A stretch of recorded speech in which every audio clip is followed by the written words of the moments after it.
করে আস্তে আস্তে সহ্য ক্ষমতার বাইরে চলে যাচ্ছে। আপনার রব তাকিয়ে আছে।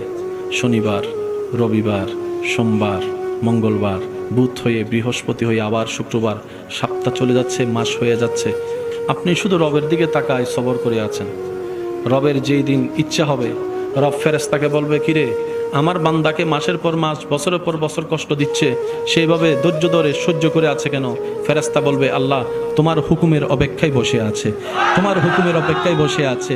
সে তোমাকে সন্তুষ্টি করার জন্য মুখ থাকার পরও গালির পরিবর্তে গালি দিচ্ছে না। আল্লাহ সে তোমাকে রাজি করার জন্য মারের পরিবর্তে মার দিচ্ছে না। সে দুনিয়ার মানুষ সৃষ্টি তাকে কষ্ট দিচ্ছে, সে তোমার সৃষ্টিকে ভালোবাসা দিয়ে যাচ্ছে, মায়া দিয়ে যাচ্ছে, সেবা দিয়ে যাচ্ছে। রব্বুল আলামিন বলবে, আমার বান্দা আমার হুকুমের অপেক্ষায় বসে আছে, আমার বান্দা আমার সন্তুষ্টির অপেক্ষায় বসে আছে। এত কষ্ট সহ্য করছে, বুক ফেটে যাচ্ছে, চোখের পানি পড়ছে, তারপরও সে ধৈর্য ধরে আছে। ইন্নাল্লাহা মা'আস সাবিরিন।